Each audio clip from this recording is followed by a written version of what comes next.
अमरीकी सदर का इंतखाब फैसला कुन मरहला शुरू, नताइज आने का सिलसिला जारी। ट्रंप और कमला हैरिस में कांटे का मुकाबला। ताज़ा तरीन नताइज के मुताबिक डोनाल्ड ट्रंप 248 इलेक्टोरल वोट के साथ आगे, कमला हैरिस 216 वोट के साथ दूसरे नंबर पर हैं। सदारती इलेक्शन में जीतने के लिए 270 इलेक्टोरल वोट दरकार है। रिपब्लिकन पार्टी ने सेनेट में 51 नशिस्तें जीतकर अक्सरियत हासिल कर ली।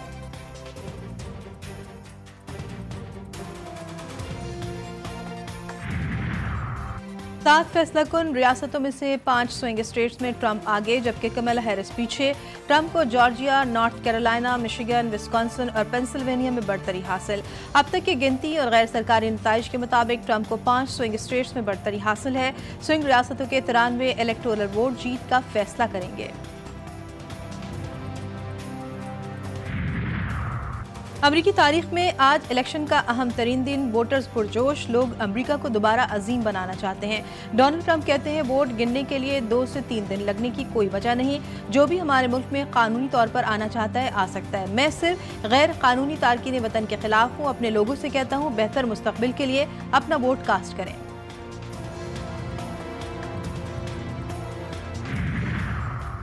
वोट अमरीकी शहरियों का असर होगा पूरी दुनिया पर। आलमी रहनुमाओं की नजरें भी अमरीकी इंतखाबात पर हैं। रूसी सदर, जर्मन चांसलर, यूरोपी और नेटो मेंबरान कमला हैरिस के फेवरेट करार। चीनी सदर मुमकिना तौर पर कमला हैरिस की हिमायत करते हैं। इसराइली वजीर आजम के डोनाल्ड ट्रंप के साथ गहरे ताल्लुकात हैं। डोनाल्ड ट्रंप की मुमकिना जीत। बिटकॉइन तारीख की बुलंद तरीन सतह पर पहुंच गया। $75,000 का हिस्सा क्रॉस कर गया। क्रिप्टो करेंसी ने आखिरी मरतबा $73,750 को अबूर किया था। कमला हैरिस के मुकाबले में ट्रंप क्रिप्टो करेंसी के हामी समझे जाते हैं। ट्रंप ने कहा था कि इक़्तिदार में आने के बाद बिटकॉइन को दुनिया भर में लीगल कर देंगे।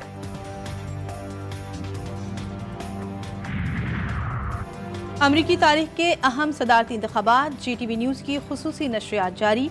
सदारती उम्मीदवार के इंतखाब का तरीक़ाकार, पाकिस्तान पर होगा इसका क्या असर, डेमोक्रेटिक और रिपब्लिकन रियासतें कौन कौन सी हैं, वोटिंग से जश्न तक तबसरे और तस्वीर, खुसूसी कवरेज, पाकिस्तान से हर खबर पर नज़र, ये सब और बहुत कुछ सिर्फ और सिर्फ GTV न्यूज़ पर।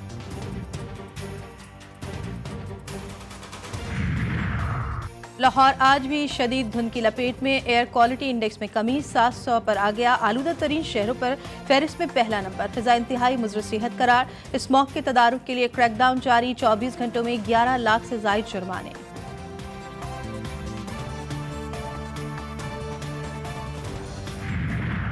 वफाकी वज़ीर ख़ज़ाना मोहम्मद औरंगज़ेब कहते हैं पाकिस्तान के दोहरे खसारे में बेहतरी आ रही है। मुल्की करेंसी में इस्तेहकाम आ गया। ये सम्राट है जिस पर हमने इमारत दोबारा खड़ी करना है। जहाँ पर कोई मसला या रुकावट हो उस पर सख्त फैसले करते हैं। हम गैर मुल्की मेहमानों के लिए वीज़ा सहूलत ऑनलाइन कर रहे हैं। द फ्यूचर समिट से खिताब।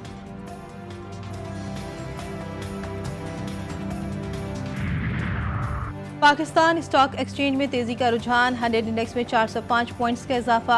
92,709 पॉइंट्स की सतह पर ट्रेड कर रहा है।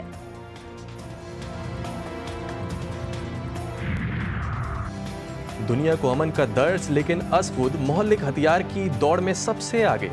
आज अमरीका जदीद तरीन हाइपरसोनिक जौहरी मिसाइल का तजुर्बा करेगा। मिसाइल की रेंज 15,000 मील फी घंटा है, जो आधे घंटे में दुनिया के किसी भी कोने को निशाना बना सकता है। बरतानवी मीडिया का दावा। इसराइली वज़ीर आज़म करप्शन के बाद एक और स्कैंडल की जद में। नेतन्याहू के मुशीरों पर खुफिया दस्तावेजात को लीक करने का इल्ज़ाम।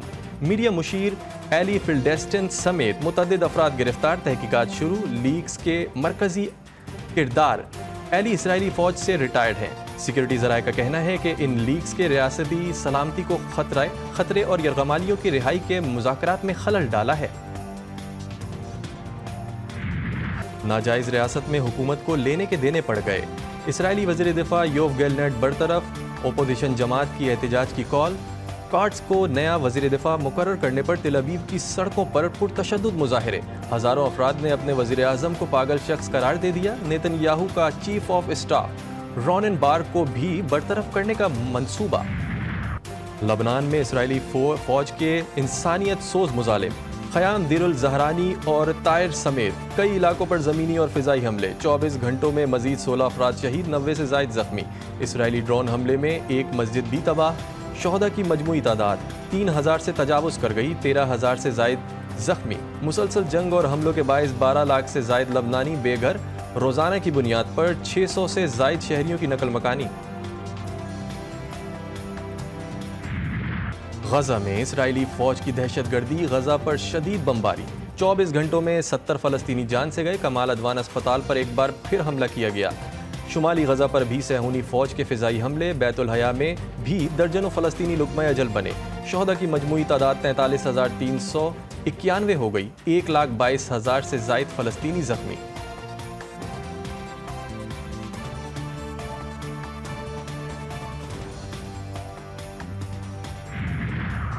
وزیر اعظم شہباز شریف سے ایرانی وزیر خارجہ عباس عراقچی کی ملاقات، وزیر اعظم کا غزہ میں جنگ بندی اور انسانی امداد کی فراہمی پر زور، ایران پر اسرائیلی حملے کی مذمت، ایران کی خود مختاری اور علاقائی سالمیت کی حمایت کا اعادہ، وزیر اعظم نے ایرانی سپریم لیڈر اور صدر مسعود پزشکیان کے لیے نیک خواہشات کا اظہار بھی کیا، پاک ایران برادرانہ تعلقات مزید مستحکم کرنے کے عزم کا اعادہ۔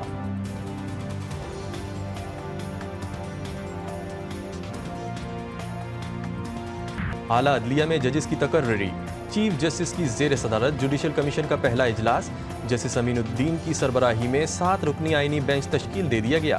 پنجاب سے جسٹس امین الدین اور جسٹس عائشہ ملک، سندھ سے جسٹس محمد علی مظہر اور جسٹس حسن اظہر رضوی، بلوچستان سے جسٹس جمال مندوخیل اور جسٹس نعیم اختر افغان، خیبر پختونخوا سے جسٹس مسرت ہلالی کو آئینی بینچ میں شامل کیا گیا ہے۔ بینچ کی تشکیل کا فیصلہ 7-5 سے کیا گیا۔ چیف جسٹس یحییٰ افریدی، جسٹس منصور علی شاہ، جسٹس منیب اختر، عمر ایوب اور شبلی فراز نے مخالفت میں ووٹ دیا۔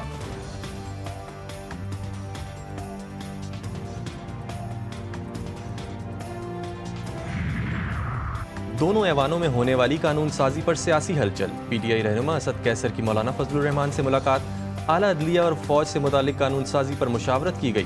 پی ٹی آئی کے وکیل فیصل چودھری کا کہنا ہے کہ ہمارا اور مولانا فضل الرحمان کا حکومتی قانون سازی کے خلاف موقف ایک ہے، اس قانون سازی کو غلط قرار دیتے ہیں، جس طرح سے آئینی بینچ بنایا گیا وہ عدلیہ پر حملہ ہے۔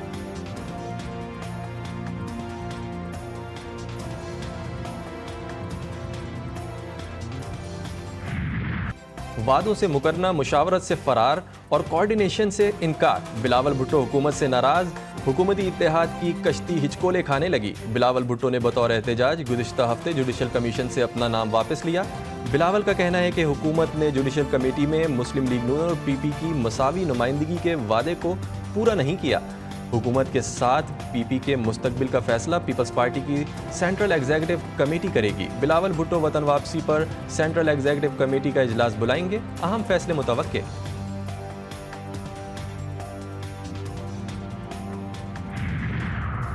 کراچی کے علاقے ڈیفینس سے خاتون کی لاش ملنے واقعے میں اہم پیش رفت، فرانزک رپورٹ میں خاتون پر تشدد کا کوئی نشان نہیں پایا گیا۔ پولیس نے بے ہوشی میں ملنے والے شخص کا بیان ریکارڈ کر لیا۔ مذکورہ شخص رشتے میں لڑکی کا بہنوئی ہے۔ مذکورہ شخص نے بتایا کل صبح 8 بجے سالی کو گھر کے باہر سے پک کیا تھا، اچانک گاڑی میں دھواں بھر گیا، باہر نکلنے کی کوشش میں بے ہوش ہو گئے۔ پولیس کا کہنا ہے کہ پوسٹ مارٹم کے بعد ہی حتمی موت کا تعین کیا جائے گا۔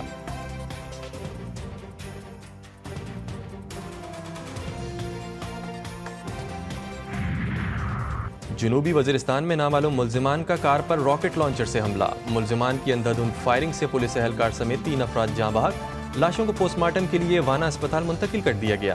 پولیس نے ملزمان کی تلاش اور تحقیقات شروع کر دی۔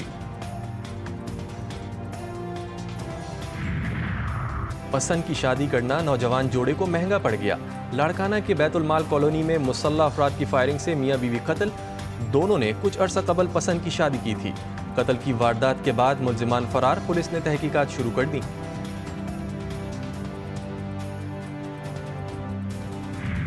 شہداء کے مشن کو حق خودارادیت کے حصول تک جاری رکھنے کا عزم، پاکستان سمیت دنیا بھر میں بسنے والے کشمیری آج یوم شہدائے جموں منا رہے ہیں۔ ڈوگرا مہاراجہ ہری سنگھ کی فورسز، بھارتی فوجیوں اور ہندو انتہا پسندوں نے جموں کے مختلف علاقوں میں نومبر 1947 کے پہلے ہفتے میں لاکھوں کشمیریوں کو شہید کر دیا تھا۔